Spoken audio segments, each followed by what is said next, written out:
The child's scream cut through the diplomatic hall like a blade through silk. Marcus Chen's hand moved to his sidearm before his mind caught up. 20 years of service. 17 alien contacts. 3 active war zones.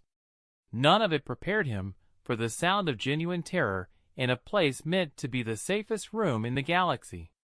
The Princess Air Veliska of the Thring Confederation stood frozen at the observation window, her crystalline skin flickering between translucent and opaque, a distress signal her species couldn't hide. She was 7 years old in human terms, though her people aged differently. Her 4 eyes were locked on something beyond the reinforced glass, and her breathing had gone shallow. Marcus crossed the distance in 4 strides. Protocol demanded he stay by the door. Protocol could burn. "What do you see?" His voice stayed level. Calm voice, calm mind. It was the first thing they drilled into guards assigned to children. Veliska's hand lifted, one delicate finger pointing toward the docking bay below. "The ship! That mark! I know that mark!" Marcus followed her gaze. The diplomatic vessel had just attached to the station's primary dock.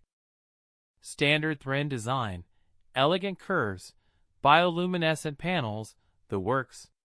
But on its hull, barely visible beneath the running lights, was a sigil he recognized from intelligence briefings. The Shade Throne. His blood went cold. The door behind him opened. Ambassador Torin entered with his usual measured pace, but his compound eyes moved faster than normal, scanning, assessing. The insectoid diplomat had survived 3 regime changes. He didn't miss details. "Princess Air," Torin's translator rendered his clicking speech into perfect galactic standard. "Your mother's delegation has arrived early. A pleasant surprise." Veliska didn't turn from the window. "That's not my mother's ship." The words hung in the air like a chemical weapon, slow to spread, impossible to ignore. Torin moved beside Marcus, his antennae twitching. Below, the docking tube sealed. Figures began to emerge. Thren nobles in formal attendance robes.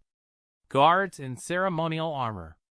And at the center, a woman whose crystalline skin held colors Marcus had only seen in classified files. Queen Sethera. Veliska's aunt.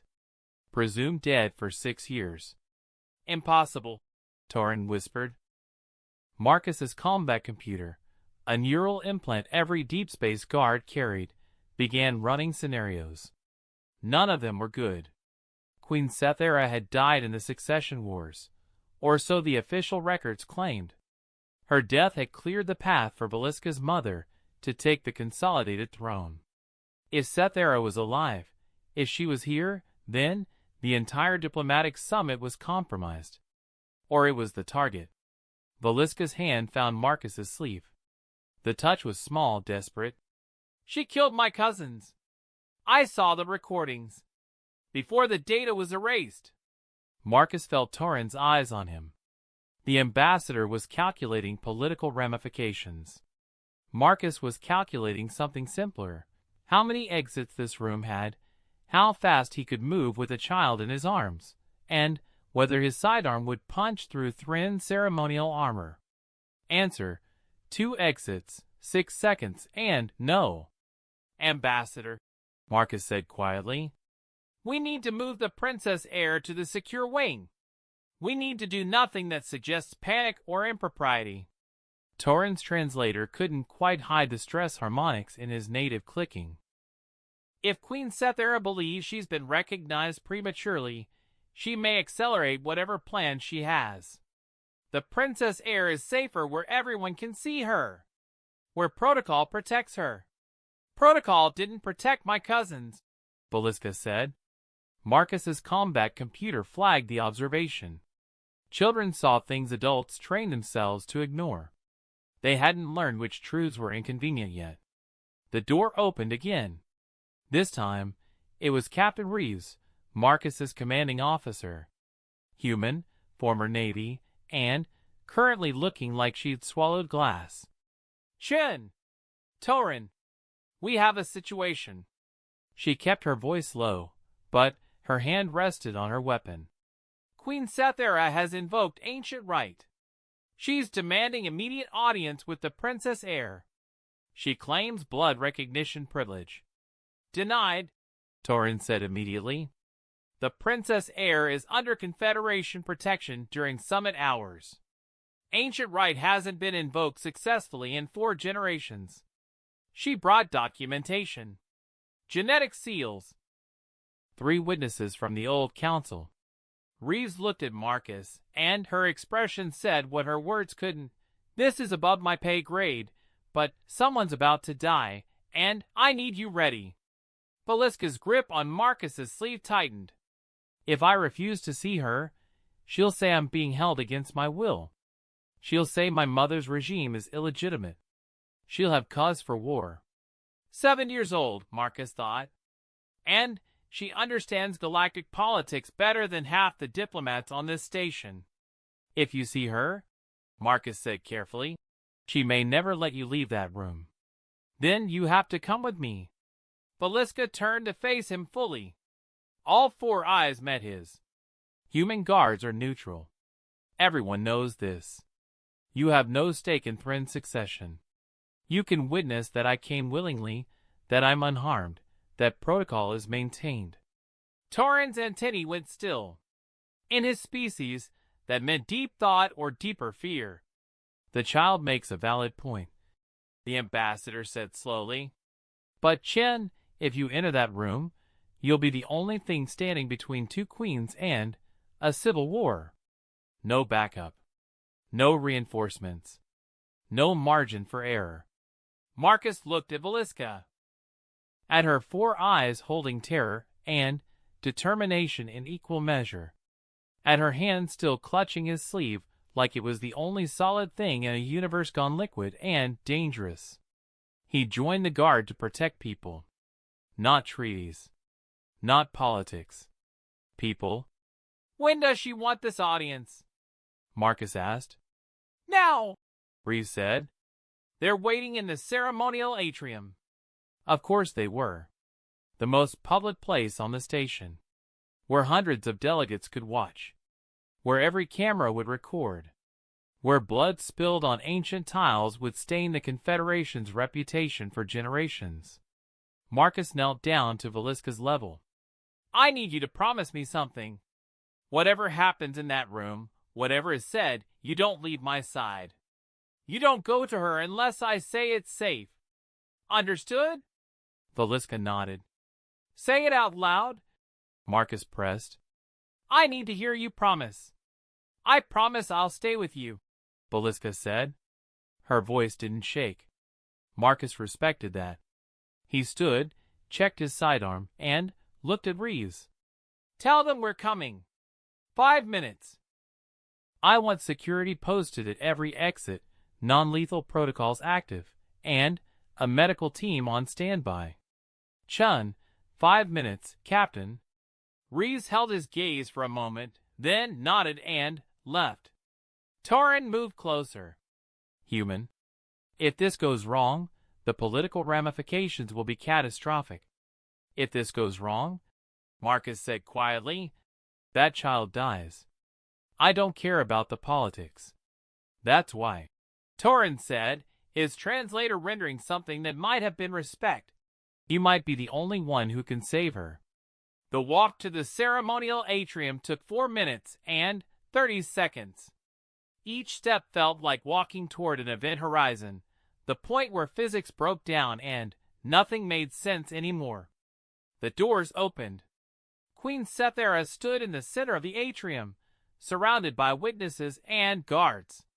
Her crystalline skin glowed with colors that spoke of ancient bloodlines and older authority. When her eyes found Valiska, something passed across her face, recognition, hunger, grief. Marcus couldn't tell which. Princess Heir, Queen Sethera said, her voice carrying the harmonics that made Thrin's speech feel like music. It has been too long. Valiska's hand tightened on Marcus's. You're supposed to be dead. Yes, Sethera said softly. I'm told that story quite often. Come closer, child. Let me see how you've grown. Marcus felt Valiska's hesitation through her grip. He stepped forward with her, matching her pace, keeping himself between the child and the queen. Sethra's eyes shifted to him. And who is this? Royal Guard Marcus Chen, Marcus said. I'm here to witness that protocol is maintained. A human. Sethra's colors rippled with something that might have been amusement. How perfectly neutral. Her gaze sharpened. Or is it? Tell me, Guard Chen, have we met before? The question hit Marcus like a railgun round. Because the answer was yes. 6 years ago. A black site. A rescue operation gone wrong. And a Thren noble who'd looked at him with the same crystalline eyes and said, if you save her, I'll owe you a debt that transcends death itself. He'd saved someone that day. Carried them through fire and vacuum while their ship tore itself apart. He'd never known their name. Never seen their face again. Until now. Queen Sethera smiled. You do remember. Good. She looked at Valiska. The human who saved my life is now guarding my niece. Fate has a sense of irony. The atrium went absolutely silent. Marcus's combat computer was screaming warnings. This changed everything. A life debt in Thren culture was absolute. It superseded politics, succession, even war. If Sethera owed him, she couldn't harm anyone under his protection. But it also meant she could ask anything of him. I have come, Sethera said, her voice ringing through the atrium, to speak with my niece, to understand what has become of my family, and to honor a debt I've carried for 6 years. Her eyes found Marcus again. Would you let me do that, Guard Chen? Every instinct Marcus had developed over 20 years of service said this was a trap. But Valiska's hand was still in his, and her aunt had just invoked a law older than human spaceflight. Yes, Marcus said. But I stay in the room. I wouldn't have it any other way. Sethera gestured toward a private chamber off the main atrium. Shall we discuss family matters somewhere more intimate? The doors closed behind them with a sound like a tomb ceiling. The private chamber was smaller than Marcus expected, with walls of flowing water that created natural white noise, impossible to bug, impossible to record. Just 3 beings in a room where the fate of worlds would be decided by what happened next. Sethera moved to the center, her colors shifting through patterns that Marcus's briefing said indicated deep emotion. She looked at Valiska with all 4 eyes, and, when she spoke, her voice had lost its public formality. They told you I was dead. Everyone saw the ship explode, Valiska said. The entire Royal Guard. They recovered pieces. They recovered what I wanted them to recover. Sethera's colors flickered toward shades that meant sorrow. I had no choice. The old council had decided the succession wars needed to end. They chose your mother because she could be controlled. I could not. She paused. So I became a ghost. You let your own children think you were dead. Valiska's voice carried an accusation that cut deeper than any weapon. My children were already dead, Princess Heir. Murdered by the same faction that put your mother on the throne.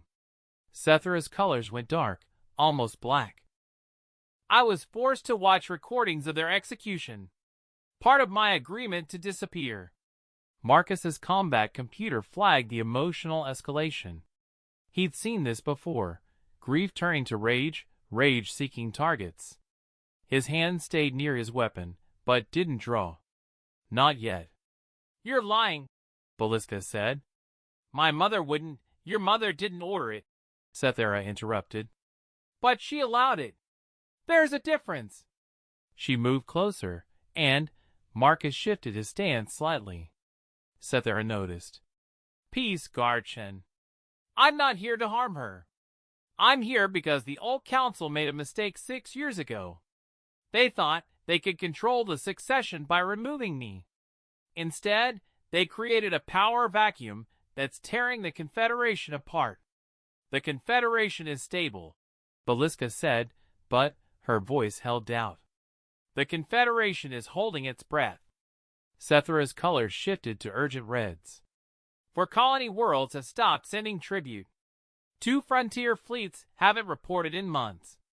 And 3 days ago, someone tried to poison your mother during a state dinner. Beliska went very still. How do you know that? Because I've spent 6 years building a network of people who want the truth. Sethera looked at Marcus. When I asked the human to save my life, I didn't know who he was. I only knew he moved differently than other guards. Faster. More certain. Like someone who'd made peace with death. Her colors rippled with memory. He carried me through vacuum with a failing suit. Breathed his own oxygen into my mask. Stayed conscious long enough to get us both to the emergency pod. When I woke up in medical, they told me he'd been unconscious for 3 days. Marcus remembered. Explosive decompression. Thrin biology couldn't handle vacuum. Human biology could, for about 90 seconds. He'd used every one of them. Why are you telling her this? Marcus asked. Because you have a choice to make, Guardian. Sethra's eyes locked on his. By ancient law, I owe you a life debt. You can claim it now. Ask anything. Protection. Wealth. Safe passage to anywhere in the galaxy. She paused. Or you can release me from the debt and walk away from what happens next. What happens next? Beliska whispered. Sethera looked at her niece with an expression that mixed love and iron determination. I challenge your mother for the throne. By blood right. By ancient law. And by the simple fact that someone must stop the Confederation from collapsing into civil war. The room went silent except for the flowing water on the walls. Marcus's combat computer ran the scenarios. If Sethera challenged for the throne with him at her side, it legitimized her claim. A human guard, neutral, respected, dead-bound, witnessing her return would carry massive political weight. But it would also paint a target on Beliska's back. The current regime couldn't allow the princess to side with her aunt. They'd have to discredit her, isolate her, or worse. You want to use her, Marcus said quietly. You want her to publicly acknowledge you. To divide the court. To force a succession crisis. I want her to survive what's coming. Sethera's colors went sharp, urgent. Your mother's advisors are planning something, Beliska. I don't know what yet. But 3 separate intelligence sources have confirmed unusual troop movements near the core worlds. Ships disappearing. Resources being redirected. She moved closer, and this time Marcus led her.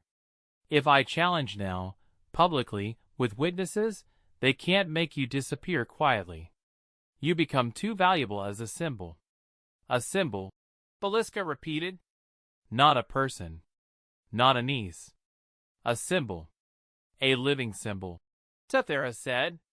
Which is more than my children got. Beliska looked up at Marcus. All 4 eyes searching his face for answers he didn't have. What should I do? It was the question he dreaded.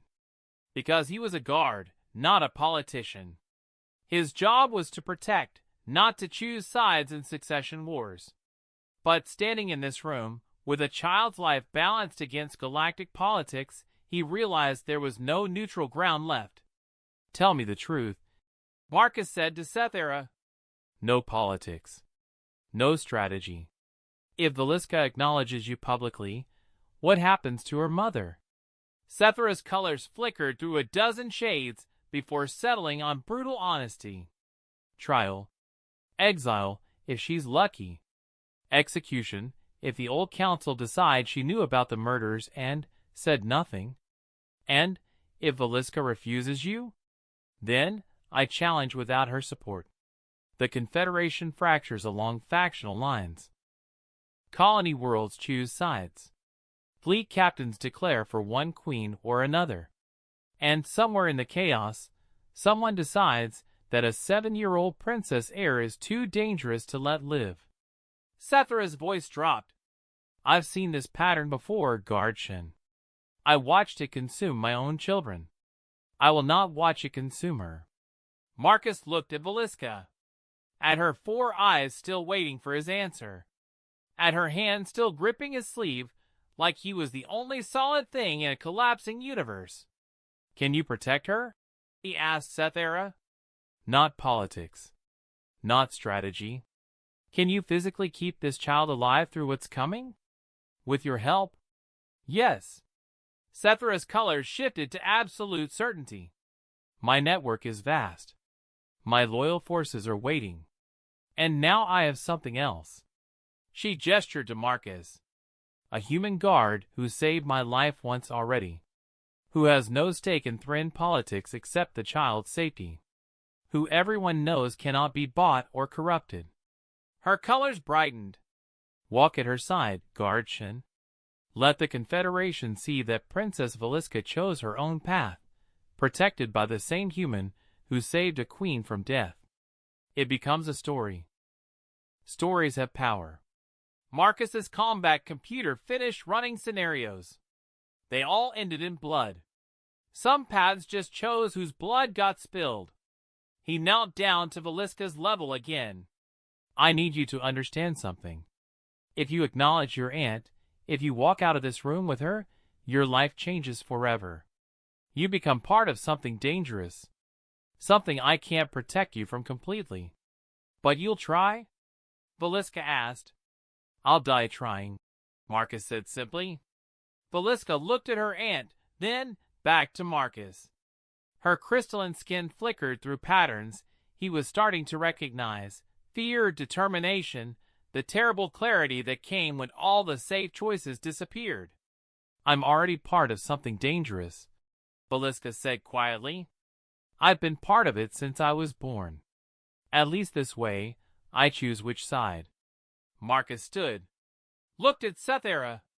If you betray this child, debt or no debt, I'll kill you myself.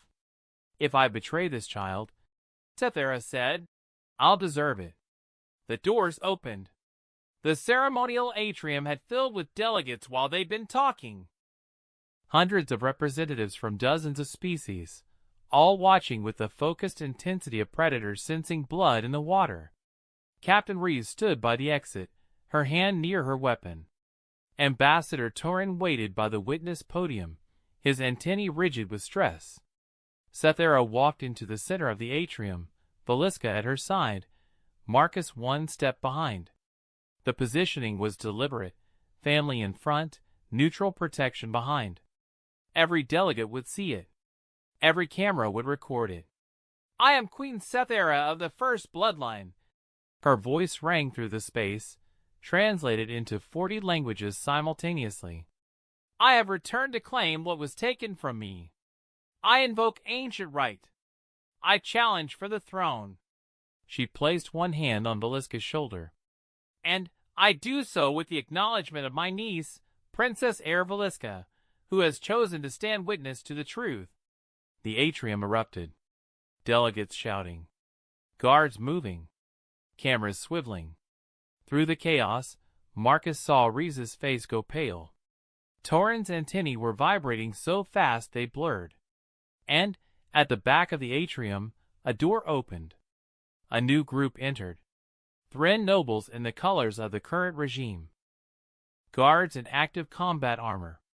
And at their center, a woman whose crystalline skin held the same genetic patterns as Valiska and Sethera. Queen Meredith. Valiska's mother. The current ruler of the Thrin Confederation. She looked across the atrium at her sister. At her daughter.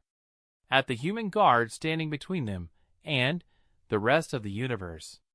Sister, Meredith said, her voice carrying the harmonics of absolute authority. You should have stayed dead. I tried, Sethera replied. But your old council didn't kill me thoroughly enough. The two queens stared at each other across the atrium. Every being in the room could feel the weight of what was happening, the old order collapsing, the new order not yet born, and everything balanced on what happened in the next few seconds. Marcus's hand rested on his weapon. Not drawing. Not yet. But ready? Valiska spoke into the silence. Mother, I need you to tell me the truth. Did you know about Aunt Sethra's children? The question hung in the air like a blade. Meredith's colors flickered, cycling through patterns too fast to read. When she spoke, her voice had changed, less authority, more exhaustion. Yes, I knew. The old council came to me after it was done. They said it was necessary for stability. Her 4 eyes found her daughter. I should have refused. I should have challenged them. I chose peace over justice. That's the truth you wanted. The atrium went silent. Delegates stared. Cameras recorded. History pivoted on a mother's confession. Valiska's grip on Marcus's sleeve loosened slightly. Then, Aunt Sethera is right. The challenge is just. Meredith's colors went dark. You would side against your own mother? I'm not siding against you, Valiska said, and her voice carried the same steel that both queens possessed. I'm siding against the people who murder children and call it politics. If that means standing with Aunt Sethera, then yes. That's what I choose. Marcus felt the moment shift, saw it in the way delegates leaned forward, in how Meredith's guards looked at each other uncertainly, in the way Captain Reeves relaxed her hand away from her weapon. Meredith stared at her daughter for a long moment. Then, her color shifted to something Marcus's briefing had never mentioned, resignation mixed with pride. You have your grandmother's spine, Meredith said quietly. She would have made the same choice. She turned to Sethera. You want the throne? Take it. I'm done defending the indefensible. Her colors flickered toward her daughter. But Valiska stays neutral, protected, untouchable by either side. That's my only condition. Agreed, Sethera said immediately. She remains princess heir, acknowledged by both bloodlines. When this is over, when the old council has answered for their crimes, she chooses which of us deserves the throne. Meredith looked at Marcus. You'll protect her? From both sides? That's the job, Marcus said simply. Good. Meredith's color shifted one final time, toward something that looked like relief. Then, I formally acknowledge my sister's challenge. Let the Confederation decide who should rule. And let my daughter be the witness that ensures whoever wins does so justly. She turned and walked out of the atrium, her guards following. The old council's representatives tried to intercept her, but she swept past them like they were ghosts.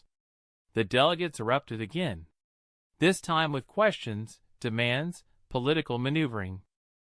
Sethera handled it with the ease of someone who'd spent 6 years planning this exact moment. Marcus stayed focused on Valiska, on the child whose hand still held his sleeve, who'd just chosen to stand in the center of a political firestorm because it was right. I'm scared, Valiska whispered, quiet enough that only Marcus could hear. Good, Marcus replied. Fear keeps you sharp, keeps you alive. Will you really stay with me through all of this? Marcus looked down at her, at her 4 eyes reflecting the chaos of the atrium, at the weight she carried with more grace than most adults he'd known. I gave you my word, he said, and humans don't break those. Valiska nodded. Her colors steadied, and together, with a resurrected queen at their side and a galaxy watching, they walked forward into whatever came next. The story had just begun. The real fight, for truth, for justice, for a child's right to choose her own future, still lay ahead. But in that moment, in that atrium, with cameras recording and history watching, Marcus Chen had made his choice. He'd protect her. From politics. From assassins. From queens and councils and the entire weight of galactic succession. Because that's what guards did. Not the political ones who serve power. The real ones who serve people. And this particular human guard had just become the most dangerous piece on the board. Because he had nothing to gain from the politics, nothing to lose but his honor, and absolutely no mercy for anyone who threatened a child under his protection. Queen Sethera recognized it. Queen Meredith recognized it. And soon, the old council would recognize it too. By then, it would be far too late. 2/2